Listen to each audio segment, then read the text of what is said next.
Turning now to that breaking news. We told you about at the top of the show here. 5 people were shot at the intersection of Bullard and Chef Highway. Yeah, 2 of those victims are children. The 2 people who died are both adults. Eleanor Tabone is live out at the scene now. Eleanor, what can you tell us about what happened there? That's right, Devin and Charisse, out here in New Orleans East, as you mentioned, on Chef Highway and Bullard, the intersection where it happened. Now, officers were called here, or got the call at around 6 o'clock this afternoon. Now, I'm going to step out the way so Whitney Hill can show you what's happening.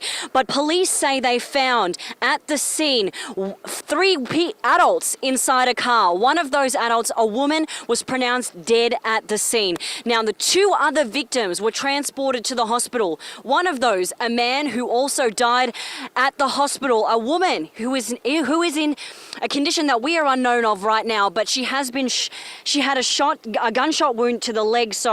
Now, what happened is, what police are saying is 2 children were found at Arcadia Lane. Now, police say that they were involved in this shooting. Now, Arcadia Lane is 9 minutes from this intersection. It's unsure how the children ended up at that location, but the 3-year-old had a gunshot wound to the buttocks and an 8-year-old had a graze wound to the hand and face. Again, Charisse and Devin, unsure how those children ended up there after being shot or getting wounds at this intersection here on Chef Highway. And as Whitney Hill showed you, you could see the dozens of evidence markers out here on Chef Highway. Now, both ends of Chef here are blocked off. So if you are needing to come this way, you're going to have to find an alternate route because it's blocked off here and it's blocked off on the other side. We did go to the other side to see, and it is blocked off there. There are officers there at that intersection. But that's all we have so far. I'm sure we'll keep you updated. So for continued details, you can head to the WWL-TV website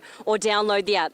Reporting live in New Orleans East, Eleanor Tabone, Eyewitness News. It's just horrific to hear a 3-year-old and an 8-year-old involved in that shooting. Eleanor, hopefully we'll have an update on that soon. Thank you so much.